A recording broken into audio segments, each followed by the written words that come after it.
What is that configuration now? It is a determination of the spatial arrangement. That is a three-dimensional arrangement. Now, what is spatial now? It is a 3D arrangement of atom or group within the molecule is called as a configuration. Now, first is a capital D, capital L configuration. अब capital D, capital L कहाँ पे use होता है? So these are Fisher based. क्या बोलेंगे इनको आप? Fisher based या फिर इसको हम स्ट्रक्चर नॉमेनक्लेचर बोल सकते हैं इसको. ओके, अब ये स्ट्रक्चर बेस अगर नॉमेनक्लेचर होंगे तो ये सिर्फ फिशर के लिए अप्लाई होगा. These are only applicable to Fisher और कहीं पे नहीं है. इसलिए रिमेंबर मैं लेता हूँ ग्लिसरॉल्डिहाइड. कैसा है ग्लिसरॉल्डिहाइड? कितने काले सेंटर रहेंगे इस मॉलिक्यूल में?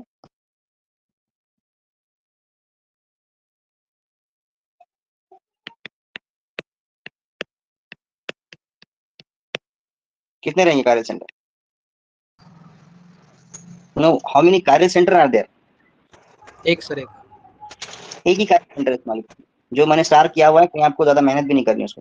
तो जब एक काले सेंटर रहेगा तो आपके पास जो फार्मूला है 2 to the power n यानी कि 2 to the power 1, ये टोटल आइसोमर्स आपके 2 बनेंगे. तो अब इस मॉलिक्यूल को मुझे फिशर में ड्रॉ करना है. तो कितने कार्बन आएंगे इसमें? 3 कार्बन प्रेजेंट है. So there are total 3 carbon are there. All the carbon should be on a vertical line. तो फिशर का सबसे पहला रूल क्या है? कि सारे कार्बन वर्टिकल लाइन पे लिखो. तो सबसे ऊपर में कौन लिखना है आपको? Highly oxidised carbon. सबसे नीचे में जो हाईली रिड्यूस कार्बन है, और जो बीच का जो रह गया वो आपका कार्बन सेंटर है. This is OH NH. तो एक ये आइसोमर बनेगा और दूसरा आइसोमर इसका क्या बनेगा? इसका मिरर इमेज बनेगा. CHO CH3, this is H and this is OH. तो ग्लिसरॉल्डिहाइड जो है ये हमारा रेफरेंस कंपाउंड है जिसको मैंने मिरर के सामने रखा. तो ऐसे. तो अब मुझे क्या पता करना है कि where it is, where how can I apply to D and L now? तो डी किसको बोलूंगा मैं? जब मेरे पास मोर इलेक्ट्रोनेगेटिव ग्रुप अगर जो है फिशर प्रोजेक्शन में लोवेस्ट कैरल कार्बन, एक ही कैरल कार्बन इसमें प्रेजेंट है. तो जब एक ही कैरल कार्बन प्रेजेंट है तो लोवेस्ट का तो सवाल ही नहीं आता है. ठीक है, तो लोवेस्ट कैरल कार्बन पे आपका OH कहाँ पे है? राइट साइड में. तो इसको मैं क्या बोलूंगा? This is called D glyceraldehyde. Okay, और इसको बोलूंगा मैं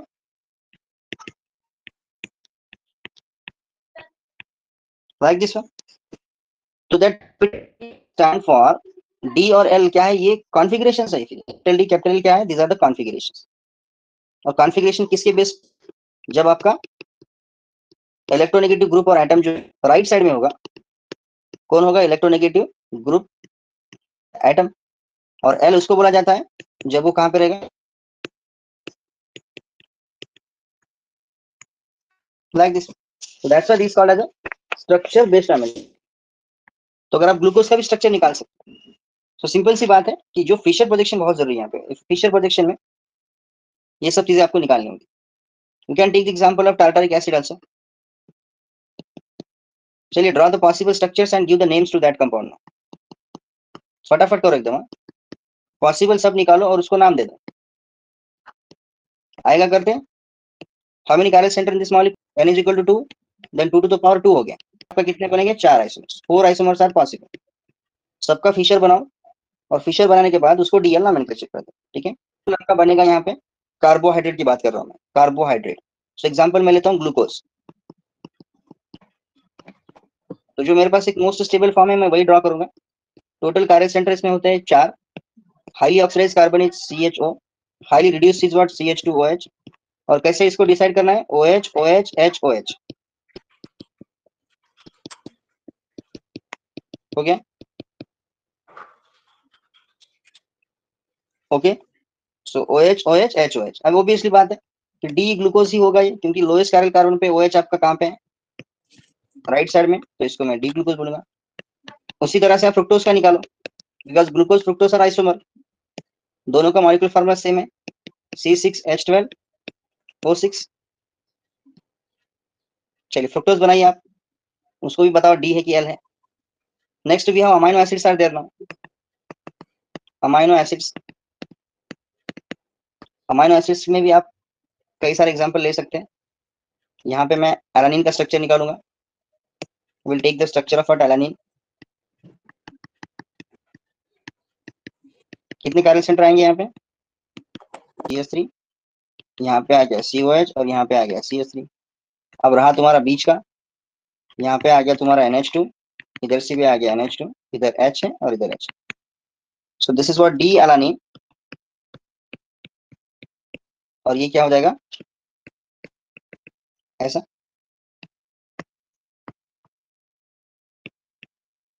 हमेशा और एक चीज याद रखना, जनरली जो शुगर्स होते हैं ना, अभी तक हमने जो लिए शुगर्स, शुगर्स में हमेशा नीचे का इलेक्ट्रोनेगेटिव एलिमेंट जो होता है ना, वो राइट साइड में ही होता है। जितने भी शुगर्स हम कंसिडर करेंगे, शुगर शुगर का जो फिशर प्रोजेक्शन हम निकालते हैं, फिशर प्रोजेक्शन जो भी निकालेंगे हम किसके लिए, शुगर के लिए, वो सब के सब जो है वो डी फॉर्म में ही होते हैं।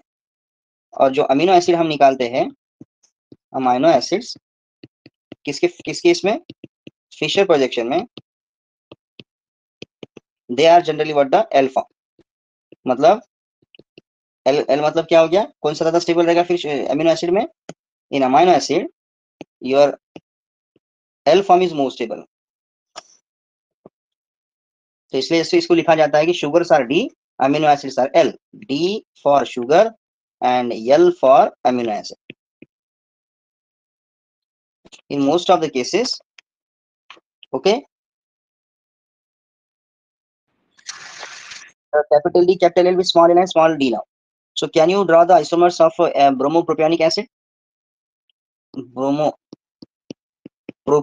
कितने कार्य सेंटर आएंगे इसमें?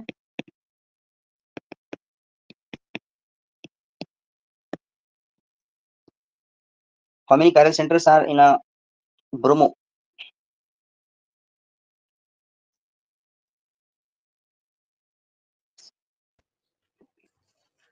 Yes. What is propionic acid now? Propionic acid is this one, 3 carbon containing system, and which is what bromopropionic acid। यानी कि आपको chiral center बनाना है तो यहाँ ब्रोमीन लिखना पड़ेगा। अगर किसी ने यहाँ ब्रोमीन लिख दिया तो गड़बड़ हो जाएगा, वो स्ट्रक्चर बनेगा नहीं। तो इस कंपाउंड में एक chiral center प्रेजेंट है। This is what one chiral center here. और एक chiral center रहने की वजह से आपके पास दो आइसोमर बनने ही बनने हैं। तो पहला आइसोमर क्या बनेगा इसका, COOH CH3, this will be Br and this will be H। दूसरा आइसोमर इसका ऐसा बनाओ, यहाँ पे आ रहा है क्या?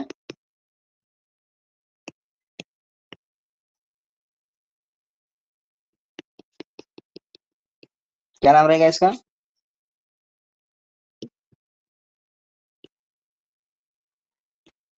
Okay,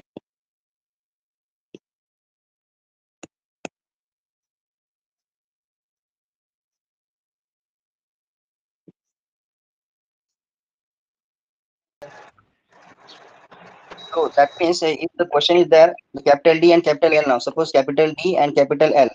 So these are the pair of isomers, okay, which are coming from Fisher projection now. यानी कि ये फिशर प्रोजेक्शन के थ्रू आए हुए है, और इसीलिए हम इनको स्ट्रक्चरल बेस्ड नोमेनक्लेचर बोलते हैं। स्ट्रक्चर बेस्ड ऐसे रहेगा। और जो भी स्मॉल डी स्मॉल एल होते हैं, ये कहाँ से आएंगे, एक्सपेरिमेंट से निकाले जाते हैं, जो कि कौन है आपका, polarimeter. Okay, that's why these are the experimental based nomenclature, या हम इसको कॉन्फिगरेशन भी बोल सकते हैं। Okay, got it. So don't be confuse with this two, both are complete different. Complete means completely different, they don't have any kind of relationship. दोनों के अंदर कुछ रिलेशनशिप नहीं है, किसी का भी किसी से नहीं है।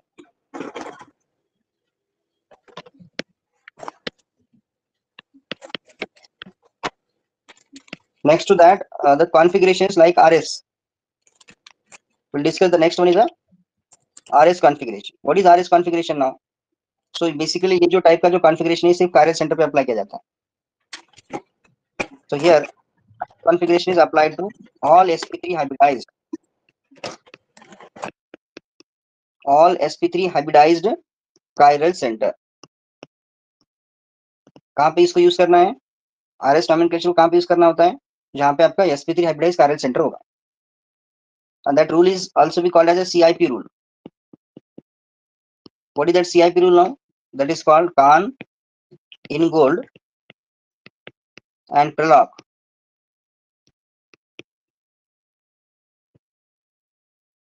सो इसलिए इसको CIP रूल भी बोला जाता है। तीनों ने मिलकर इसको इन्वेंट किया। Sometime it is also called as absolute configuration. एक होता है एब्सोल्यूट और एक होता है रिलेटिव। EZ वगैरह जो रिलेटिव में जाएगा और ये जो है वो absolute configuration. Now according to that RS nomenclature, what is R now? R is stand for, ये भी एक ग्रीक वर्ड है, that is called rectus. R stand for rectus and S stand for sinisters.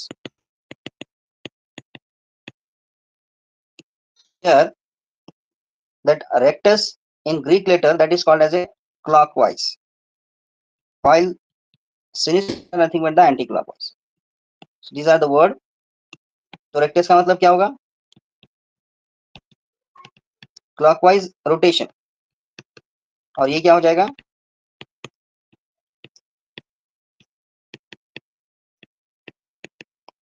ठीक है, आप apply करना है आपको इसको only eight sp3 chiral center, यानी कि आपका टेट्राहाइड्रल कार्बन होना तो जरूरी है। And your 4 group should be different.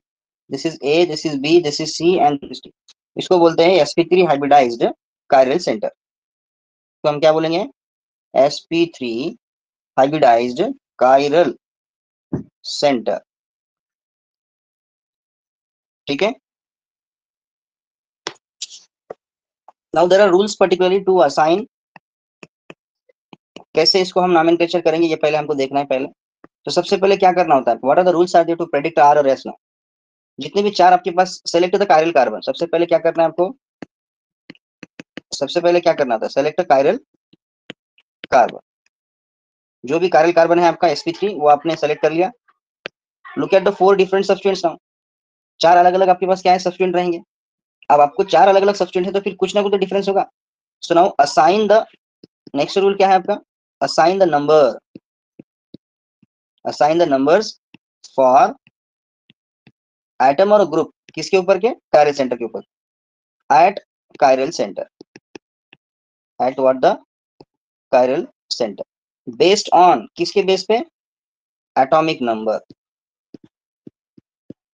Not the mass number. Okay, यानी कि चारों एग्जांपल यहाँ पे ABCD है, तो A का नंबर कम आएगा, फिर B का आएगा, फिर C का, फिर D सबसे ज्यादा नंबर है तो पहले वो आएगा। जैसे एग्जांपल फ्लोरीन, क्लोरीन, ब्रोमीन और आयोडीन है आपके पास, तो एटॉमिक नंबर के हिसाब से पहली प्रायोरिटी किसको आएगी?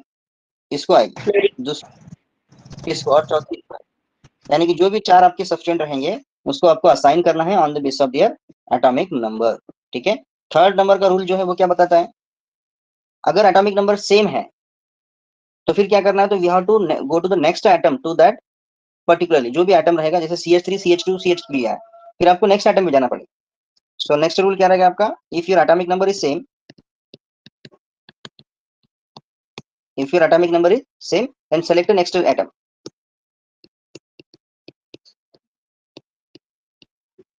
और वही प्रायोरिटी आपको रखनी है इसके अंदर। नाउ फोर्थ वन, अगर एटॉमिक नंबर में कंपटीशन है, सबका एटॉमिक नंबर सेम है, then prefer for the mass number. If there is competition, ऐसा होता तो नहीं, in atomic number, then go for, कहां पे जाना पड़ेगा आपको? Mass number. Example hydrogen isotopes अगर आपने लिया अलग अलग, तो उस केस में आपको जाना पड़ेगा वहां। उसके बाद है आपका, इफ अगर अनसैचुरेशन अगर प्रेजेंट है, if unsaturation is present in a group, अगर अनसैचुरेशन प्रेजेंट है, then do the duplication method. क्या करना है आपको? We have to do the duplication, और ट्रिप्लीकेशन भी आप वहां पे कर सकते हैं। डुप्लीकेशन डबल बॉन्ड पे किया जाता है और ट्रिप्लीकेशन ट्रिपल बॉन्ड पे किया जाता है फॉर प्रायोरिटी। ये पॉइंट थोड़ा सा है, थोड़ा सा अनसैचुरेशन का मतलब होता है डबल या ट्रिपल बॉन्ड। एग्जांपल लेते हैं अपन कि सपोज एग्जाम मेरे पास carbon carbon double bond present है। What is duplication? डुप्लीकेशन का मतलब ये होता है कि पहले तो जो थे वो लिखो और उसके बाद इसके ऊपर में एक और इसके ऊपर में एक, इसको बोलते हैं डुप्लीकेशन। पहले क्या था नंबर मेरा? 1 2 था ना, तो मैं इसको क्या दूंगा, करूंगा 1 2 और फिर बाद में 2 1, इसको बोलते हैं डुप्लीकेशन। सपोज CO है मेरे पास, C डबल बॉन्ड हो, तो क्या हो जाएगा? कार्बन ऑक्सीजन तो आ ही जाएगा, उसके बाद ऑक्सीजन कार्बन आएगा, फिर अभी उस हिसाब से मुझे प्रायोरिटी देनी पड़ेगी। Suppose C double bond NH है, क्या हो जाएगा ये? तो CN तो रहेगा ही मेरे पास, इसके साथ ऐसा, यहाँ पे क्या हो जाएगा NH, और यहाँ पे मेरा कार्बन। ऐसा ट्रिप्लिकेशन का भी सेम कंसेप्ट है, कार्बन कार्बन ट्रिपल बॉन्ड। तो मैं कार्बन कार्बन सिंगल बॉन्ड लिखूंगा, एक नीचे नीचे लिखूंगा और एक ऊपर ऊपर, उसको बोलते हैं ट्रिप्लिकेशन। C ट्रिपल बॉन्ड N है आपके पास, तो क्या करोगे, CN लिखोगे, यहाँ कौन आएगा, NC हो जाएगा, और यहाँ पर भी जो है आपका वो NC हो जाएगा। तो आपको इस तरह से प्रायोरिटी के लिए आपको ये सब करना होता है। नेक्स्ट क्या रहेगा, आफ्टर असाइनमेंट या आफ्टर असाइनिंग दैट प्रायोरिटी, कौन सा पॉइंट है, 6 नंबर पे चल रहा है। After assigning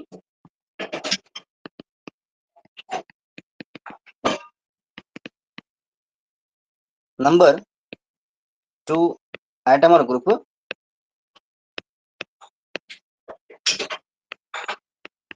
keep your list priority, list मतलब चौथी,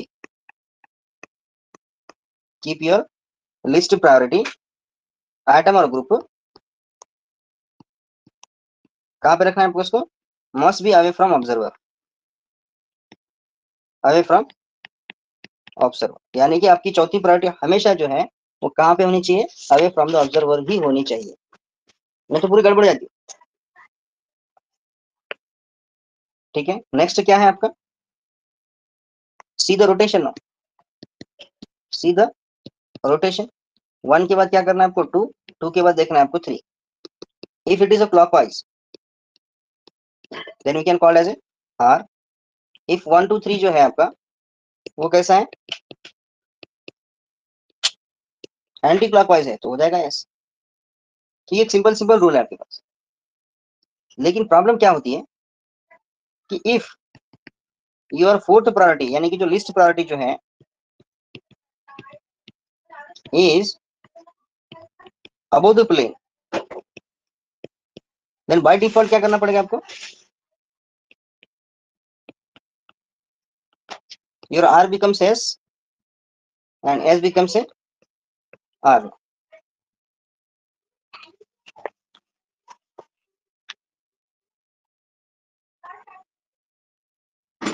ठीक है,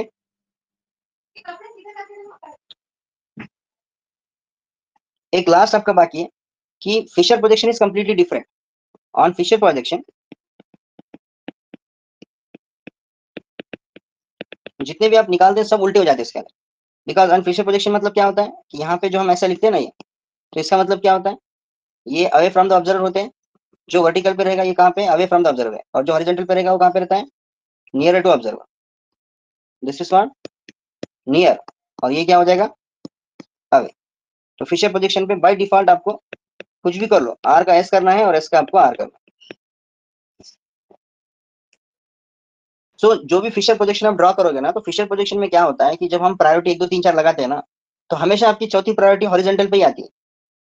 हॉरिजॉन्टल पे मतलब क्या है, नियर टू ऑब्जर्वर है, और नियर टू ऑब्जर्वर मतलब अब तक नहीं, और हमारा रूल क्या बताता है कि चौथी प्रायोरिटी कहां चाहिए, तो प्रायोरिटी कहां चाहिए, away from the observer. After assigning the number of atom और group keep list priority away from observer. ये देखो, अगर ऐसा रहा तो आप ये लगा सकते हैं यहाँ पे आसानी से, चौथी प्रायोरिटी का कोई कंसेप्ट नहीं होता फिर इसके अंदर। लेकिन अगर चौथी प्रायोरिटी अब तो प्लेन रहेगी तो बहुत difficult task. Will take the example, okay, no problem. तो सबसे पहले एग्जांपल मैं लेता हूँ कुछ ब्रोमोब्यूटेन का। मान लेते हैं कि यहाँ पे मैंने ब्रोमीन लिखा हुआ है। चलिए अब क्या करना है आपको, इस ब्रोमोब्यूटेन को लिखना है आपको, कैसे लिखोगे, और ये ब्रोमोब्यूटेन। चलिए फटाफट बनाइए स्ट्रक्चर और बताइए क्या रहेगा, इसका आर रहेगा कैसे रहेगा। दो अलग अलग कंपाउंड है आपके पास, वो था टू ब्रोमोब्यूटेन। ऊपर वाले में कुछ नहीं है, इसका मतलब यहाँ पे बैक साइड में कौन है आपका, हाइड्रोजन है, और यहाँ पे फ्रंट साइड हाइड्रोजन। क्या करना होता है आपको, you have to assign the priority, select the chiral carbon. कहाँ पे कारिल कार्बन आपका, हाँ यहीं पे आपका कारिल कार्बन है। तो सबसे पहले 4 आप ग्रुप देखो, पहले Br है, दूसरा कार्बन इधर दिया हुआ है, दूसरा कार्बन इधर दिया हुआ है, तो ये है CH3 और ये है CH2 CH3। तो आप पहले देखो प्रायोरिटी किसको देनी चाहिए, जिसका एटॉमिक नंबर सबसे ज्यादा है, कौन है वो, Br को ही कहा गया। अब देखना है आपको दूसरी प्रायोरिटी किसको जाएगी, वो कार्बन है, दोनों तरफ कार्बन कार्बन लगे वाले हैं, लेकिन कार्बन के बाद हाइड्रोजन है, इधर कार्बन के बाद कार्बन है, तो second priority should be goes to here. Third priority goes to here and fourth priority will be goes to hydrogen. ये हो गया मेरा सीधा सीधा। अब मुझे क्या करना है, इसमें रोटेशन देखना है। तो रोटेशन कैसे देखूंगा मैं, रोटेशन जाता है 1 2 3 से, 4 को देखना नहीं है, 1 2 3 कैसे जा रहा है, ये कैसे जा रहा है, this is what the clockwise rotation now. After assigning the priority now see the rotation, it is clockwise, then it should be R now. तो अब ये आर अगर रहेगा तो इसको आपको नॉमेनक्लेचर कैसे करना पड़ेगा आपको, this is 2R bromopentane, sorry bromobutane, या आर लिखना पड़ेगा सीधा सीधा, आर 2 ब्रोमो क्या रहेगा ये ब्यूटेन। तो नीचे वाला आइसोमर एस हो जाएगा, सीधी सीधी बात है। अब ये एस क्यों होता है, will going to leave the first one. पहली प्रायोरिटी बी आर, दूसरी प्रायोरिटी इधर, तीसरी प्रायोरिटी इधर, चौथी इसकी। अब पहले और दूसरे में बहुत फर्क है, हमेशा चौथी priority away from the observer चाहिए, मतलब चाहिए। Look at this one now, 1 2 3, 1 2 3 कैसे जा रहा है, ये वाला ये जा रहा है क्लॉकवाइज, आना चाहिए तुम्हारा R, but fourth priority above the plane है, इस वजह से बाय डिफॉल्ट हम आर का क्या करेंगे, एस करेंगे। So this is what your correct configuration, this is what S 2 bromo butane, ऐसा आपको नॉमेनक्लेचर करना होगा। अब रहा सवाल फिशर का, एग्जांपल फिशर का लेते हैं अपन, glyceraldehyde, this is what aldehyde, ये है, इसमें भी एक कार्य सेंटर दिया हुआ है आपको, सीधा सीधा। अब इसके दो अलग अलग फॉर्म बनाओ आप, यहाँ पे मैंने लिखा है CHO, यहाँ पे लिखा है CH3 नाउ। सपोज मान लेते हैं यहाँ पे H लिखा है, ये इधर वाला, पहले इसका ही निकालते हैं, फिशर प्रोजेक्शन में सब गड़बड़ हो जाती है। पहली प्रायोरिटी किसको आएगी आप,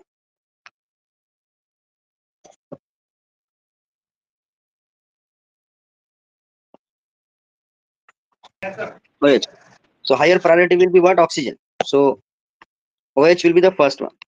सेकंड किसको जाएगी, कार्बोनिल, और तीसरी गई इसको, चौथी गई इसको।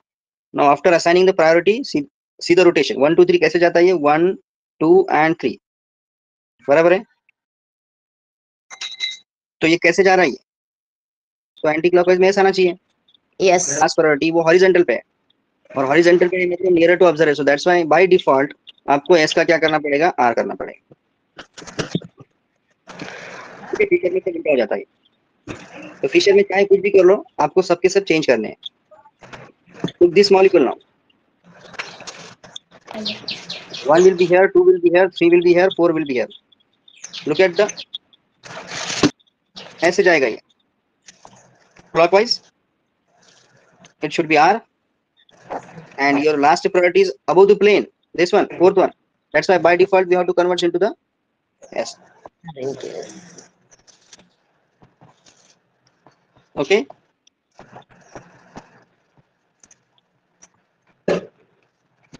अब एटलीस्ट 10 से 15 एग्जांपल इसके ऊपर के सॉल्व करो, अलग अलग मॉलिक्यूल्स ले लो, take the carbohydrate specially, take the amino acid specially, and draw the simple example, draw the कुछ एग्जाम्पल